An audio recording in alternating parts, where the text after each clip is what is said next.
அடுத்து இந்த இன்இக்வாலிட்டியை சால்வ் பண்ணுவோம். 3x² greater than or equal to 48. இதில் 3 தேவைப்படாது, வெறும் x மட்டும்தான் நமக்கு இருக்கணும். ஸோ 3 ரிமூவ் பண்ணுறதுக்காக ரெண்டு பக்கமும் நான் என்ன பண்ணுறேன், 3ஆல் டிவைட் பண்ணுறேன். பாசிட்டிவ் 3ஆல் டிவைட் பண்ணுறதால இந்த இன்இக்வாலிட்டி சைன் ஆப்போசிட் ஆகாது. ஸோ ஆன்சர் நமக்கு x² greater than or equal to 16 கிடைக்கும். ஏன்னா 48/3 வந்து 16 இல்லையா. இந்த மாதிரி இன்இக்வாலிட்டி கிடைச்சதுனாவே அதை நான் என்ன பண்ண சொன்னேன், ஈக்குவேஷன் மாதிரி எழுத சொன்னேன். So x² is equal to 16 வச்சுக்கிட்டிங்கன்னா எக்ஸோட வேல்யூ என்ன கிடைக்கும், +or-4ன்னு கிடைக்கும். இதை கிராஃப் பண்ணிங்கன்னா x² கோஎஃபிஷியன்ட் இங்கே பாசிட்டிவாக இருக்கிறதால யூ ஷேப்டு பேரபோலா கிடைக்கும், not upside down U. So graph நமக்கு இப்படி கிடைக்குது.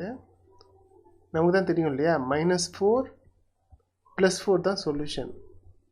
இந்த இன்இக்வாலிட்டியை ரீஅரேஞ்ச் பண்ணி எழுதுனீங்கன்னா என்ன கிடைக்கும், 3x² - 48 greater than or equal to 0ன்னு கிடைக்கும். இந்த 3x² - 48 தான் இந்த கிராஃப் இல்லையா, இந்த கர்வ்டு லைன். இது எப்போல்லாம் greater than 0வாக மாறுது பாருங்கள், -4க்கு லெஃப்ட் சைடு greater than 0வாக இருக்குது, +4க்கு ரைட் சைடு greater than 0வாக இருக்குது. அப்போது x less than or equal to -4 சொல்யூஷனாக இருக்கும், இல்லைன்னா x greater than or equal to +4 சொல்யூஷனாக இருக்கும்.